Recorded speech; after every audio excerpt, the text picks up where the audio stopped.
Hello everyone, welcome to Studynetic. मैं हूं पूजा मेहता और मेरे यूट्यूब चैनल पर आप सभी स्टूडेंट्स का वेलकम है। बच्चों, क्लास 11 की अकाउंट्स पढ़ रहे हैं जिसमें मैं आपको adjustment in financial statement chapter 20 को बता रही हूं। इसका इंट्रोडक्शन पार्ट मतलब कितने तरह के एडजस्टमेंट होते हैं वो मैं बना चुकी हूं। आप जाकर मेरी प्लेलिस्ट में देख सकते हैं। आज यहां पर मैं इलिस्ट्रेशंस स्टार्ट करने वाली हूं, तो स्टार्ट करते हैं। लेकिन उससे पहले मेरे चैनल को ज़रूर सब्सक्राइब कीजिएगा, लाइक कीजिए। कोई भी डाउट है तो कमेंट बॉक्स में पूछ सकते हैं। तो देखिए आप स्क्रीन पर illustration number 1। From the following trial balance of Rajan, prepare trading and profit and loss account for the year ended 31st March 2021, balance sheet as the date after taking account the adjustment given below। देखिए यहाँ पर trial balance दिया है जिसमें debit and credit accounts दिए हुए हैं, नीचे एडजस्टमेंट दिए हैं। अब वो एडजस्टमेंट क्या है उसे हम अच्छे से पढ़ेंगे। Stock on 31st March 2021 was valued 15,000। ये स्टॉक दो जगह आएगा, एक तो ट्रेडिंग अकाउंट के क्रेडिट साइड, दूसरा बैलेंस शीट के एसेट साइड। ठीक है मैडम, ये हमने कहाँ पढ़ा है? हमारे इंट्रोडक्शन वाले वीडियो में। अब इंश्योरेंस कहाँ पे दिया हुआ है? देखिए आप, दिया है ना, टैक्सेस एंड इंश्योरेंस दिए हुए हैं ना। अब इसमें हमें क्या करना है? एक्सटेंड हो गए हैं, मतलब प्रीपेड हैं। प्रीपेड जो इंश्योरेंस होते हैं, जो एक्सपेंसेस होते हैं, वो क्या होते हैं? माइनस हो जाते हैं। तो ये 400 रुपीज़ हमें 1300 में से क्या कर देने हैं?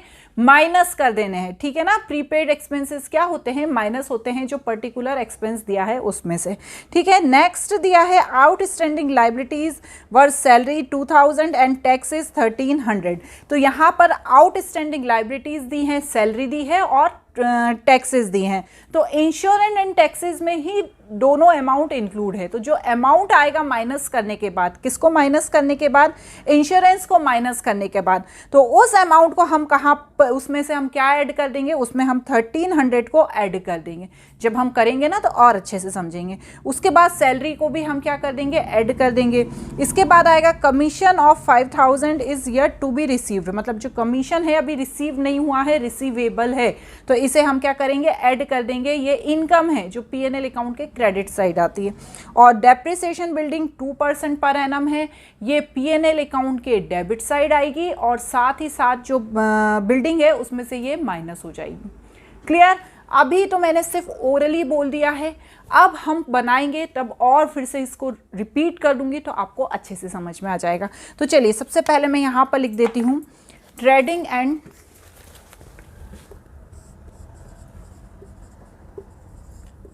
P&L account of Ranjan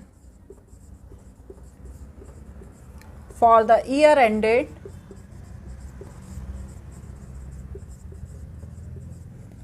31st March 2021। ठीक है, इस तरह से मैं यहाँ पर पूरा फॉर्मेट बना लेती हूँ। किसका? ट्रेडिंग अकाउंट का एंड पीएनएल अकाउंट का।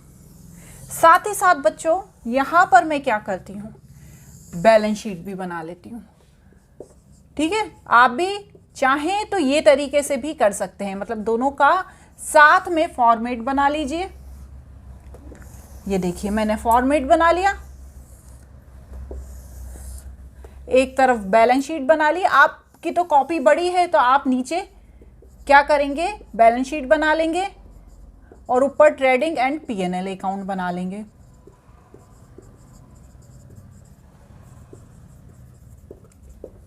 क्लियर हुआ? अब सबसे पहले क्या आता है? सबसे पहले आती है, यहां पे तो आपको पता ही है ना, पर्टिकुलर्स अमाउंट, पर्टिकुलर्स अमाउंट। सबसे पहले आता है टू ओपनिंग स्टॉक। देखिए आप, क्वेश्चन में ओपनिंग स्टॉक कहाँ पर दिया है? ओपनिंग स्टॉक दिया है, स्टॉक ऑन 1 अप्रैल 2020 इज 12,000, तो मैं यहाँ पर लिख दूंगी 12,000। उसके बाद क्या आएगा? परचेज, टू परचेज, इसमें से माइनस क्या होगा? Purchase return. 89,000 में से 4500 को जब मैं माइनस करूंगी, 89,000 क्या दिया है, परचेज दिया है, उसमें से 4500 को जब मैं माइनस करूंगी तो 84,500 आ जाएगा। क्लियर है। और क्या आता है ट्रेडिंग अकाउंट में, वेजेस, 2 वेजेस कितनी दी है, 8,000। ठीक है, जिनके कोई एडजस्टमेंट नहीं है ना उनको तो हम डायरेक्टली लिखते जाते हैं। ये तो अभी तक हमने जो चैप्टर 19 में फाइनेंशियल स्टेटमेंट बनाना सीखा वैसा ही है। उसके बाद क्या है, 2 freight and carriage inward and carriage inward कितना दिया हुआ है, 20,000। क्लियर। अब यहाँ पर आ जाएंगे सेल्स में, कितनी दी है बाय सेल्स करके, 1,50,000। देखिए आप, है ना, क्वेश्चन आप अपने पास रखिएगा। लेस सेल्स रिटर्न कितना है, 2800। जब माइनस करेंगे तो आएगा 147,200। यहाँ तक भी क्लियर है। उसके बाद एक और सबसे इंपॉर्टेंट चीज़ जो नीचे एडजस्टमेंट में दी है, क्या दिया है, क्लोजिंग स्टॉक। ये तो हम चैप्टर 19 में भी पढ़ चुके हैं, बाहर ही दिया होता है क्लोजिंग स्टॉक। कितना दिया है, 15,000। ठीक है। अब इनको प्लस करके जब मैं इसमें से माइनस करूंगी तो क्या करना है, थोड़ी सी स्पीड में काम करना है। तो सबसे पहले क्या करेंगे हम, 147,200 प्लस 15,000 तो कितना आएगा, 16,220। इसमें से जब हम इसको माइनस करेंगे तो कितना है, 12,000 प्लस 8,4,500 प्लस 28,000। ठीक है, तो कितना आया, 16,220, 3,7,700। तो ये मेरा क्या आ गया, 2 ग्रॉस प्रॉफिट। ये तो बिल्कुल सिंपल था। अभी हमने सिर्फ एक एडजस्टमेंट का इसमें यूज़ किया है, कौन सा, क्लोजिंग स्टॉक। ये तो हमने पहले भी किया था। अब नेक्स्ट क्या दिया हुआ है यहाँ पर, ट्रेडिंग अकाउंट में क्या क्या आएगा। तो सबसे पहले क्या आएंगे, इनडायरेक्ट एक्सपेंसेस। कौन सा है पहला, 2 ट्रेड एक्सपेंसेस। ठीक है, एक्सपेंसेस। मेरा एक स्टूडेंट नाराज़ हो गया था कि आप एक्सपेंसेस की स्पेलिंग गलत लिखती हैं, तो यहाँ पर मैंने उसे रेक्टिफाई कर दिया है, एक्सपेंसेस। ठीक है, तो वो कितना हुआ, 2,000। उसके बाद 2 एडवर्टाइजमेंट, कितना, 2,400। उसके बाद क्या आएगा, सबसे इंपॉर्टेंट एडजस्टमेंट जो हमें करना है, टैक्सेस एंड इंश्योरेंस। तो यहाँ पर लिखूंगी मैं 2 टैक्सेस एंड इंश्योरेंस। ठीक है, कितना दिया है, टैक्सेस कितने दिए हैं, इंश्योरेंस 1,300। अब इसमें मुझे क्या ऐड करना है, आउटस्टैंडिंग टैक्सेस। ठीक है, आप पूरा लिख लीजिएगा 1,300 और लेस क्या करना है। ठीक है, इन दोनों को प्लस करेंगे तो आएगा 2,600 और फिर लेस करना है हमको 400। 400 क्या दिया है हमारा, प्रीपेड एक्सपेंसेस। क्या है, प्रीपेड इंश्योरेंस। एक्सपेंस कौन सा है, इंश्योरेंस। तो जब ये माइनस किया तो यहाँ पर ये पूरा कैलकुलेशन करने के बाद आया 2,200। क्लियर हुआ। नेक्स्ट क्या दिया हुआ है, देखिए एडजस्टमेंट में देखिएगा, डेप्रिसिएशन ऑन बिल्डिंग। हमने पढ़ा है हमारे इंट्रोडक्शन पार्ट में कि जो भी डेप्रिसिएशन दिया होता है किसी बिल्डिंग पे या मशीनरी पे या कोई भी एसेट्स पे, तो जो डेप्रिसिएशन का अमाउंट है वो कहाँ पर आता है, P&L अकाउंट के डेबिट साइड। तो डेप्रिसिएशन कितना, बिल्डिंग कितने की है, देखो आप, बिल्डिंग दी हुई है हमारी, देखिए आप क्वेश्चन में बिल्डिंग दी हुई है 2,20,000 की। 2,20,000 पे जब हम 2% निकालेंगे तो आएगा 4,400। क्लियर हुआ। ठीक है, अब यहाँ पर हम एक चीज़ हमको और ध्यान रखना है, क्या ध्यान रखना है कि जो ग्रॉस प्रॉफिट है उसे हमें नीचे लाना है, ये तो हमें पता ही है, बाय ग्रॉस प्रॉफिट 3,7,700। अब इंटरेस्ट ऑन इन्वेस्टमेंट, इसे आपने क्रेडिट साइड क्यों लिखा है, क्योंकि ये क्रेडिट में दिया है, ये हमें मिला है। अब इसमें एक चीज़ ध्यान रखना है कि जो इन्वेस्टमेंट है, देखिए वो दिया हुआ है 1 लाख का, उस पर इंटरेस्ट कितना बोला है, 12% बोला है ना। तो लेकिन ये कब है, 1 जुलाई को। तो मतलब क्या है, जब हम 1 लाख का यहाँ पर कर रही हूँ, 12% 9 मंथ के लिए निकालेंगे तो हमारा कितना आ जाएगा 9000। ठीक है, जो ऑलरेडी दिया हुआ है क्वेश्चन में, देखिए दिया है ना इंटरेस्ट ऑन इन्वेस्टमेंट 9000, लेकिन ये कितने मंथ का दिया है, सिर्फ 9 मंथ का दिया है। जो 3 मंथ का है इंटरेस्ट वो अभी हमें मिला नहीं है, वो अभी हमें मिलना बाकी है। तो वो जो 3000 का इन्वेस्टमेंट है, इंटरेस्ट ऑन इन्वेस्टमेंट है, उसे हम कहाँ पर लिखेंगे, उसे हम लिखेंगे एसेट साइड ये अपनी बैलेंस शीट में। ठीक है, कंफ्यूज नहीं होना है कि 3000 कहाँ से आ गया। ये तो ऑलरेडी 9000 दिया है, लेकिन ये 9 मंथ का दिया है क्योंकि 1 जुलाई का लिखा है। देखिए आप क्वेश्चन में लिखा है ना परचेज्ड ऑन 1 जुलाई 2020, लेकिन अभी 3 मंथ का बाकी है। तो अभी हम यहाँ पर सिर्फ 9000 लिखेंगे और बचे हुए जो 3000 है वो कहाँ पर लिखेंगे, बैलेंस शीट की एसेट साइड लिखेंगे। तो चलिए अब क्या करेंगे, कमीशन भी बचा है, बाय कमीशन। कमीशन कितना दिया हुआ है क्वेश्चन में, देखिए कमीशन दिया है 3500 और आउटस्टैंडिंग कमीशन, ठीक है, जो अभी रिसीव नहीं हुआ है, और कमीशन रिसीवेबल भी है। ठीक है, जो कमीशन रिसीवेबल होता है उसे क्या करते हैं, ऐड करते हैं। तो यहाँ पर जब मैं ऐड करूँगी तो कितना आएगा 8500। ठीक है, देखिए अब कुछ रहा तो नहीं है, हम क्या करते हैं टोटल करके देख लेते हैं कि ग्रॉस प्रॉफिट आया, नहीं हम टोटल करके देख लेते हैं कि नेट प्रॉफिट आया या नेट लॉस आया। 3700 प्लस 9000 प्लस 8500 55200।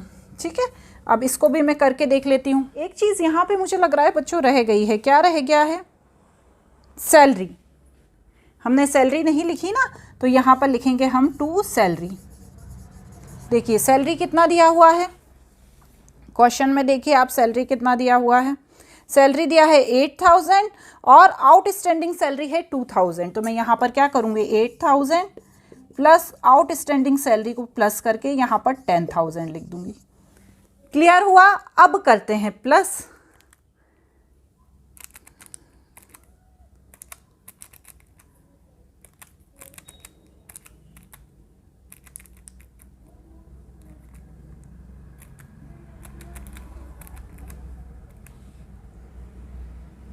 थ्री 4200। ये क्या आया हमारा नेट प्रॉफिट 55200 और टोटल बराबर हो गया। अब क्या करेंगे, अब बनाएंगे हम बैलेंस शीट। चलिए फटाक से बना लेते हैं वरना बहुत लंबा वीडियो हो जाएगा। सबसे पहले मैं यहाँ पर क्या लिखूँगी, कैपिटल। देखिए आप कैपिटल स्टार्टिंग में ही दी है कितनी, 3,84,000। ठीक है, अब इसमें क्या करूँगी, कैपिटल में क्या ऐड कर दूँगी, जो हमारा नेट प्रॉफिट आया है। कितना है नेट प्रॉफिट 34200। ठीक है, अब इसमें क्या लेस कर दूँगी, लेस होगा ड्राइंग। दिया है ना ड्राइंग, देखो ड्राइंग क्या होता है, जो आप पर्सनल यूज़ के लिए निकाल लेते हैं तो हम उसे माइनस करेंगे। 7600, तो यहाँ पर आएगा 410600। क्लियर है मैडम। अब क्या आएगा, जितनी भी लाइबिलिटीज़ हैं, ठीक है, उन्हें लिख देंगे हम। तो कौन कौन सी हैं, क्रेडिटर्स हैं 12,000, बिल्स पेबल हैं 7,000, और यहाँ पर जो भी आउटस्टैंडिंग टैक्सेस एंड सैलरी थी उसको लिखेंगे। तो मैं यहाँ पर लिखूँगी outstanding tax and outstanding salary 1300 and 2000। ठीक है, यहाँ तक क्लियर हुआ। तो जितने भी हमारे करंट और फिक्स्ड एसेट्स हैं दोनों को लिख देंगे। तो सबसे पहले तो मैं लिखूँगी बिल्डिंग, कितना दिया हुआ है 2,20,000 बिल्डिंग का, और उस पर मैंने डेप्रिसिएशन निकाला था 4,400, उसे माइनस कर दूँगी 215600। उसके बाद क्या होगा, जो इन्वेस्टमेंट है 12%, उसे भी हम कहाँ लिखेंगे, यहीं पर लिखेंगे 1 लाख। साथ ही साथ जो इंटरेस्ट ऑन इन्वेस्टमेंट था कितना 3 मंथ का बचा हुआ, कितना बचा था, 3000 बचा था ना, ये तो 9 मंथ का था, 3 मंथ का बचा हुआ था, तो यहाँ पर लिखूंगी मैं इंटरेस्ट ऑन इन्वेस्टमेंट 3000। बस अब सिंपल बाकी सारी चीज़ें लिख लो, कमीशन रिसीवेबल, ठीक है, जो भी हम यहाँ पे जो एडजस्टमेंट का अमाउंट लिखते हैं ना उसे फिर एसेट साइड में लिखते हैं, ठीक है। तो कमीशन रिसीवेबल कितना था, 5000 था ना, ये रहा देखिए कमीशन रिसीवेबल 5000, तो ये लिखा हमने यहाँ पर। उसके बाद हमारा प्रीपेड इंश्योरेंस था। अभी कौन कौन सी चीज़ें यहाँ आती है ये हम हमारे इंट्रोडक्शन वाले पार्ट में पढ़ चुके हैं, ठीक है। यदि कोई भी कंफ्यूजन हो तो पहले उसे जाके देख लेना। तो ये कितना हुआ, प्रीपेड इंश्योरेंस कितना था देखो आप, 400, ठीक है। क्लोजिंग स्टॉक ये तो हमें पता है, एक यहाँ आता है और एक यहाँ आता है, ये आ गया 15000। उसके बाद डेटर्स 65,000। उसके बाद bill receivable 15,000। Cash in bank, cash in hand and cash at bank 12,000, 1900, ठीक है। अब चलिए इन दोनों का टोटल करके देखते हैं कि सही आ रहा है या नहीं आ रहा है। तो चलिए फटाक से उठा लीजिए कैलकुलेटर और टोटल कर लेते हैं। 215,600 plus 1 lakh plus 3,000, 5,000 plus 400 plus 15,000 plus 65,000